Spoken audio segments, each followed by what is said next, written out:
Hey everybody, welcome back to another Gunpla review. Today we're going to be taking a look at the high-grade Infinite Justice from Gundam Seed Destiny.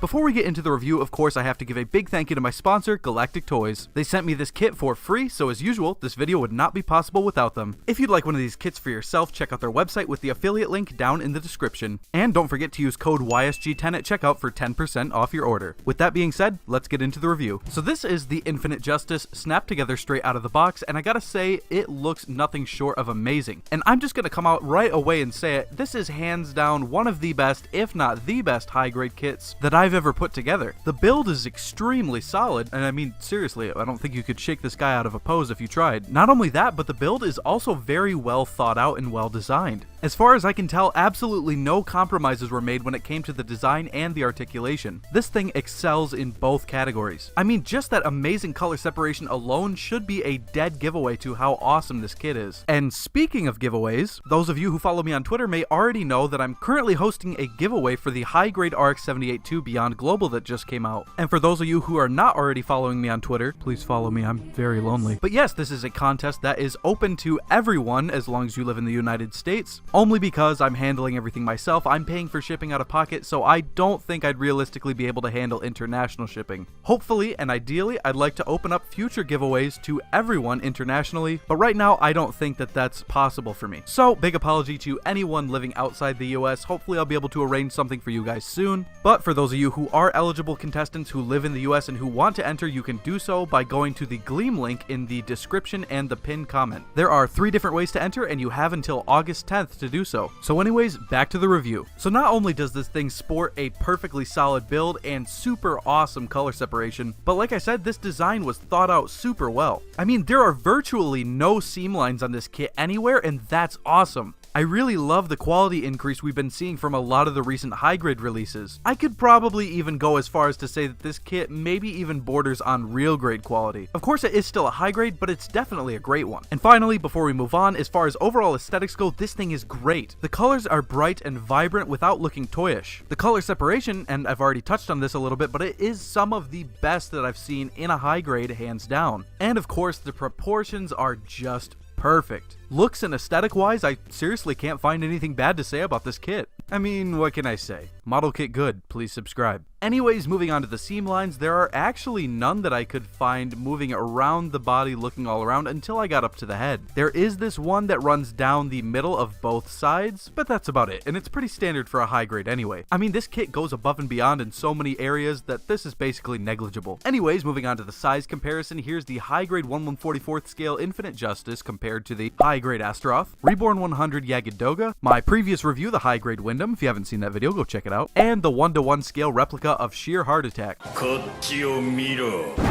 As you can see, this guy's pretty bog standard for high grade size. He's not super tall, but he's not super short. He's right there in the middle. Moving right along to accessories, here's the high grade Infinite Justice Gundam with everything that he comes with right out of the box. And as you can see, we do get quite a bit of stuff. Up first, we have the beam sabers, and of course, we get 2 of these. We also get 2 beam effects, and those can plug in just like so. Slot them into the hands, and this is what the Infinite Justice will look like with those beam sabers equipped. Of course, if you want to store them when they're not in use, all you have to do is pop the side skirt off, plug the beam saber handle in, and put the side skirt back on. Now, I don't know if this is a problem with the kit or if it's just my copy, but this one side skirt is extremely loose and it falls off all the time, sometimes even on its own. So just a fair warning, be careful not to lose that. We also get this double-ended beam saber handle. The beams can plug into both ends just like a normal beam saber handle, and this thing at full length is, well, pretty damn long. It's actually about twice as tall as the Infinite Justice itself. In order to equip this one, you can't just slide it in, you have to actually take the backs of the hands off, pop that right in there, close the hands up, and this is what it will look like holding the double-ended beam saber. As far as I know, there's no place to store this on the mobile suit when it's not in use, so you gotta toss it in the box. Up next, we have a pair of very cool looking beam effects, and these are for the lower legs. Plug the top part into the knee, and plug the bottom part into the top of the foot. The only downside to having these attached is that you do lose basically all articulation in the front half of the foot. Despite this, it still looks awesome with the beam effect attached, so I don't really think it's that bad of a downside. Up next, we have the beam rifle, and I gotta say this is probably one of the cleanest and nicest looking beam rifles I've seen come out of a high grade kit. It looks very nice and the seam lines are hidden very well. The only moving part on the gun is the camera, which can move back and forth. Now, the top of the beam rifle is actually not color accurate, but thankfully we have stickers to fix that. And if the two biggest stickers on an already small sticker sheet are for an accessory, I'd have to say based on that alone, this kit is pretty great. I just wish I could say the same thing about the show it came from.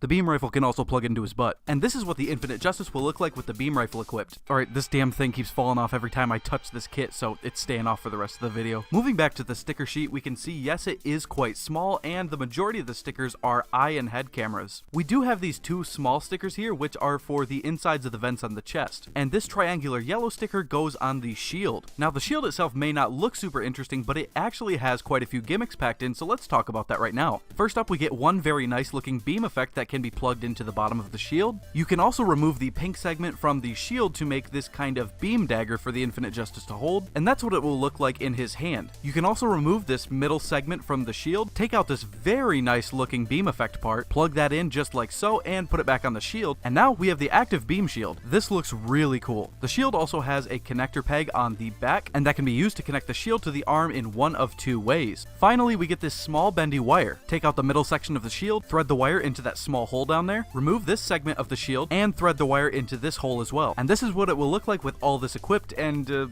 yeah, it's not good. It may not look too bad on screen, but this cable is extremely weak. The claw is super light too, it's not even that heavy, and the cable can barely even support it. I can't imagine that this thing is going to age well at all. In fact, I'm pretty sure it's probably going to get worse the more you fiddle with it. I really just can't seem to get it to stay up, and I can't get the cable to work either. I really don't know what they were thinking with this one, honestly. All I know is this thing's probably going back in the box until the end of time. Oh yeah, the grabby claw's hands can move too, how could I forget? Anyways, moving on to what is, in my opinion, the best and coolest accessory that comes with this kit, which is the backpack called the Fatum?